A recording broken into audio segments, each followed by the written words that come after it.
आप सभी का S2 ऑनलाइन क्लासेस में जैसे कि आप लोग देख पा रहे हैं representation of set.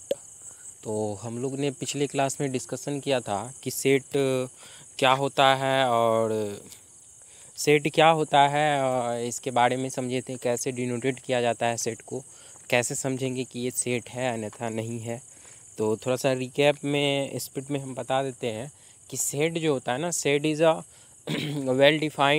Well defined collection of क्या होता है, ऑब्जेक्ट होता है। और ये कैसा होना चाहिए, डिस्टिंक्ट होना चाहिए। डिस्टिंक्ट का मतलब बताए थे आपको कि रिपीटेड नहीं होना चाहिए एलिमेंट। और सेट को डिनोटेट किया जाता है कैपिटल लेटर से, कैपिटल लेटर से सूचित किया जाता है। आप लोग अगर फर्स्ट टाइम ये वीडियो देख रहे हैं रिप्रेजेंटेशन ऑफ सेट, तो आप लोगों से अनुरोध है कि आप पहले जाएं पिछले वीडियो को, पिछला लेक्चर को आप देखें ज़रूर सेट के बारे में, उसके बाद इसमें पार्टिसिपेट करें तो आपको और ही बेहतरीन ढंग से समझ में आएगा। तो चलिए हम लोग आज स्टार्ट करते हैं। रिप्रेजेंटेशन ऑफ सेट क्या होता है, तो देखिए रिप्रेजेंटेशन ऑफ सेट हम लोग इसको जो है रोस्टर फॉर्म में भी कर सकते हैं, या इसी का नाम दूसरा होता है टैबुलर फॉर्म। और सेकंड जो है आपका सेट बिल्डर फॉर्म है, और इसी को प्रॉपर्टी फॉर्म भी कहा जाता है, सिंबॉलिक फॉर्म भी कहा जाता है। और एक और है आपका विजुअल रिप्रेजेंटेशन। तो चलिए वन बाय वन करके समझते हैं कि ये रोस्टर फॉर्म क्या होता है, इसके बाद समझेंगे सेट बिल्डर फॉर्म क्या होता है और विजुअल रिप्रेजेंटेशन भी क्या होता है। तो चलिए वन बाय वन करके समझते हैं। जैसे कि आप लोग फर्स्ट देख रहे हैं कि ये है रोस्टर फॉर्म। रोस्टर फॉर्म क्या होता है, तो in this form all elements of a set are listed. The elements are separated by comma and are enclosed within curly brackets. Curly brackets तो आप लोग ऑलरेडी समझ रहे हैं कि ये मांझली ब्रैकेट होता है, जो कि बचपन में हम लोग पढ़ चुके हैं। तो क्या करेंगे, कोई भी एलिमेंट को अगर लिखेंगे, जैसे फॉर एग्जांपल नीचे दिया गया हुआ है कि ए कोई सेट है और इसके अंतर्गत एलिमेंट है, देखिए एक कर्ली ब्रैकेट है और इसके अंदर जो एलिमेंट है वो सेपरेटेड है कोमा से, तो इसको क्या कहेंगे, set builder form roster form कहेंगे। और इसका नाम क्या था, टेबुलर फॉर्म।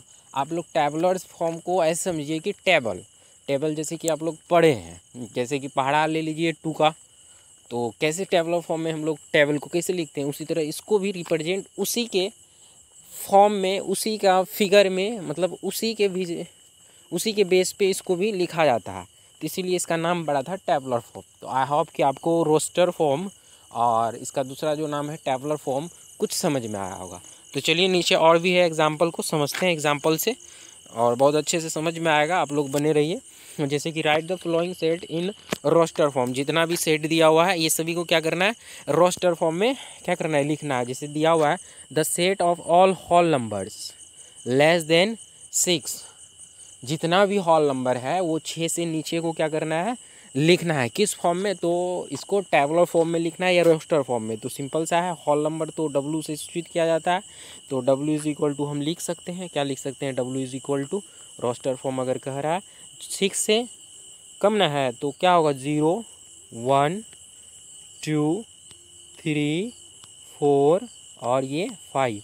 तो ये आपका क्या हो गया, रोस्टर फॉर्म हो गया। आई होप कि आपको ये समझ में आया। चलिए नेक्स्ट एग्जांपल देखिए। नेक्स्ट एग्जांपल क्या दिया हुआ है, the set of all solution x² + 2x - 3 = 0। तो आपको ये पता होगा कि ये जो है द्विघात समीकरण का कोई इक्वेशन है, और इसको सॉल्व करेंगे तो कोई 2 मान आएगा, और जो 2 मान आएगा उसको लिख देंगे किसके, सेट रोस्टर फॉर्म में, कर्ली ब्रैकेट के अंदर रख देंगे, जो एलिमेंट आएगा सेपरेटेड कर देंगे कोमा से। तो आई होप कि आपको ये समझ में आया होगा, आप खुद से ट्राई कीजिएगा, ज़रूर बनेगा। चलिए थर्ड नंबर देखिए। थर्ड नंबर दिया हुआ है the set of all natural numbers x such that 4x + 9 क्या है, लेस देन इक्वल टू 60। मतलब x का वो वैल्यू रखना है जो 60 के बराबर हो और 60 से छोटा होना चाहिए। वो सारा कौन कौन नंबर आएगा, उस नंबर को हम लोगों को क्या करना है, लिखना है, 60 से नीचे का और 60 के बराबर का। जैसे हम बोलते हैं कि x का वैल्यू अगर 1 ले लें, क्या ले लेंगे, 1 ले लेंगे, तो क्या होगा 4 × 1 4 और प्लस 9 13 13। तो कहने का मतलब हुआ ये नेचुरल नंबर बोल रहा है ना, तो इसको एन से डिनोटेट करेंगे। N is equal to curly bracket में लिखेंगे। अगर 1 ले रहे हैं तो क्या हो जाएगा, ये आ जाएगा आपका। अगर 0 लेते हैं सपोज दैट, और नेचुरल नंबर तो नेचुरल नंबर तो 0 होता है नहीं, तो 1 से स्टार्ट करेंगे तो 1 रखेंगे जैसे ही, तो 4 × 1 4 हो गया और प्लस 9 तो 13 हो जाएगा, ये भी होगा। इसके बाद 2 रखेंगे तो 2 4 2 8 हो गया, 8 प्लस 9 17। तो इसी तरह से हम क्या रखेंगे, 3 रखेंगे, 4 × 12 12 9 12 9 21 हो गया। तो इसी तरह से dot dot dot dot dot dot कहाँ तक जाएंगे। अगर 7 रखते हैं सपोज डेट, 7 चौक 28, 28 9 कितना हो जाएगा आपका, 28 2 30 और 30 और 7 37 हो जाएगा। इसी तरह से आप जाइए ना 10 तक जाते हैं, 10 चौक 40 9 49, ये भी आ सकता है। 11 11 चौक 44 44 9 4 50 और 50 50 3 53, ये भी रख सकते हैं। 12 12 चौके 48 48, ये भी रख सकते हैं। 13 13 13 13 13 24 13 40 13 चौके 52 और 52 9 कितना हो जाएगा आपका, 52 9 हो जाएगा आपका 52 8 60 61, ये नहीं 13 नहीं होगा आपका, 12 तक ही रहेगा। तो हम ये कह सकते हैं कि 12 क्या हो जाएगा, 12 × 4 12 चौके 48 और 9 48 9 57। तो ये लास्ट क्या हो जाएगा 57। इसके बीच में जो भी होगा एलिमेंट आप वो नंबर लेके एक्स के जगह पे चेक कर सकते हैं। तो ये कौन सा फॉर्म बन गया, ये फॉर्म बन गया आपका रोस्टर फॉर्म कर सकते हैं, या फिर इसको टैबलर फॉर्म कहेंगे। तो आई होप कि आपको ये समझ में आया होगा। चलिए नीचे देखते हैं और एग्जाम्पल दिया है। जैसे कि एग्जाम्पल में ये सेट ऑफ ऑल फैक्टर क्या करना है, ऑल फैक्टर 24 का जितना भी फैक्टर है उसको लिखना है।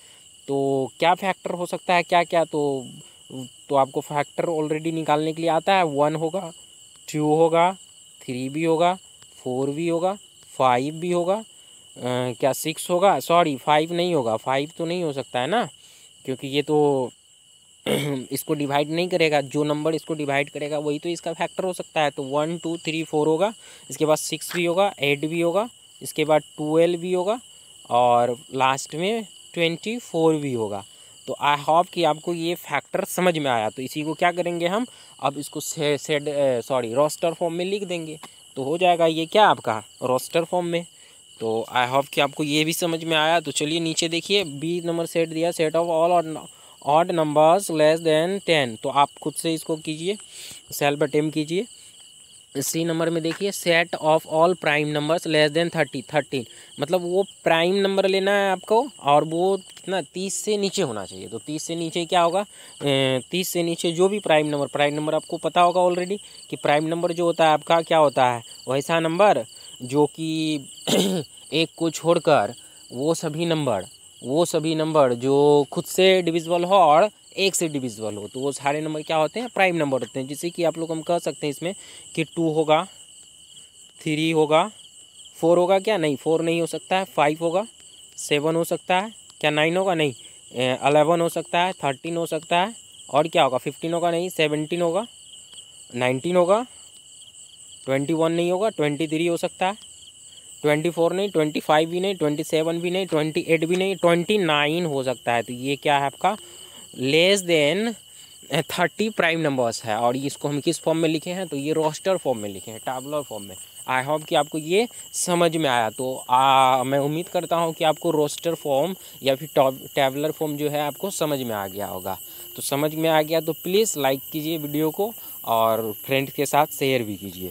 तो चलिए आगे बढ़ते हैं और देखते हैं।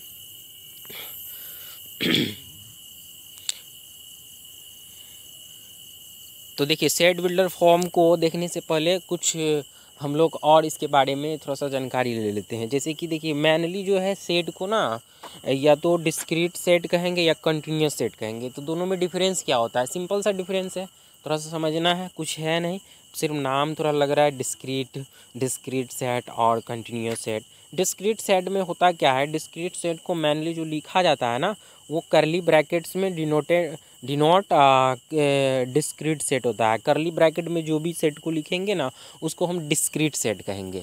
थोड़ा सा था फैक्ट्स सेट के अंदर डिस्क्रीट सेट किसे कहते हैं, तो आपको समझ में आया होगा कि जब भी हम कोई कोई सेट को करली ब्रैकेट के अंदर लिखेंगे तो वो डिस्क्रीट सेट में होगा और वो सेपरेटेड होगा कॉमा से कॉमनली। जैसे कि एग्जांपल से देख रहे हैं, जैसे कि हम लिए हैं आस एस सा विवेक अभिषेक, कुछ भी ले सकते हैं, कोई भी ऑब्जेक्ट हो सकता है। तो ये करली ब्रैकेट में आएगा तो इसको डिस्क्रीट सेट करेंगे। तो चलिए थोड़ा सा समझते हैं। ये दूसरा सेट होता है कंटिन्यूस सेट। तो कंटिन्यूस सेट क्या होता है? तो देखिए कंटिन्यूस सेट कुछ है नहीं, ये जो है क्लोज्ड ब्रैकेट के अंदर होना चाहिए। तो आप लोगों को पता होना चाहिए कि ब्रैकेट के बारे में, क्लोज्ड ब्रैकेट या तो आप इसको बिग ब्रैकेट भी कह सकते हैं। आप लोग ऑलरेडी समझ रहे हैं बड़ी ब्रैकेट। इसके अंदर कोई एलिमेंट अगर लिखा हुआ है तो ये जो लिखा हुआ रहेगा ना, ये रहेगा क्या रहेगा, ये कंटिन्यूस सेट कहलाएगा। जैसे कि हम इधर नीचे कुछ एग्जाम्पल ब्रैकेट के थ्रू से समझाए हैं, बताए हैं कि जब भी इस तरह का ब्रैकेट रहे सेट के अंदर तो समझना है कि ये कंटिन्यूस सेट है। जैसे बिग ब्रैकेट हो गया, जैसे ये स्मॉल ब्रैकेट भी हो गया, जैसे कि ये नीचे दिया हुआ है क्लोज्ड ओपन ब्रैकेट है। आपको अगर थोड़ा सा भी ब्रैकेट में अगर आप क्लास 11 में पढ़े हैं, अगर नहीं भी पढ़े हैं तो अभी जानकारी के लिए समझ जाइए। ये बड़ी ब्रैकेट जो है इसको क्लोज्ड ब्रैकेट कहा जाता है, छोटी ब्रैकेट जो है इसको कहा जाता है ओपन ब्रैकेट कहा जाता है। और इधर जो बड़ी का सिंबल देख रहे हैं, इधर स्मॉल का सिंबल देख रहे हैं, ये है आपका क्लोज्ड ओपन ब्रैकेट। और इधर स्मॉल और इधर बड़ी ब्रैकेट का देख रहे हैं तो ये इसको कहा जाता है आपको open close bracket. I hope कि आपको थोड़ा सा समझ में आया होगा डिस्क्रीट सेट एंड क्या कंटिन्यूस सेट, कि कैसे हम समझ जाएंगे कि ये डिस्क्रीट सेट है या फिर कंटिन्यूस सेट है। तो आई होप कि आपको इतना बात समझ में आया। तो चलिए समझ में आया तो फिर हम लोग इसके आगे नेक्स्ट वीडियो में डिस्कशन करेंगे, नहीं तो थोड़ा बड़ा लंबा वीडियो हो जाएगा। तो रहने देते हैं आज इतना ही। तो फिर नेक्स्ट क्लास में हम लोग समझेंगे सेट बिल्डर फॉर्म को भी समझेंगे। इसके बाद एक है ऐसा विजुअल रिप्रेजेंटेशन कैसे किया जाता है सेट में, इसको भी समझेंगे। तो चलिए आज इतना ही रहने दीजिए। जय हिंद।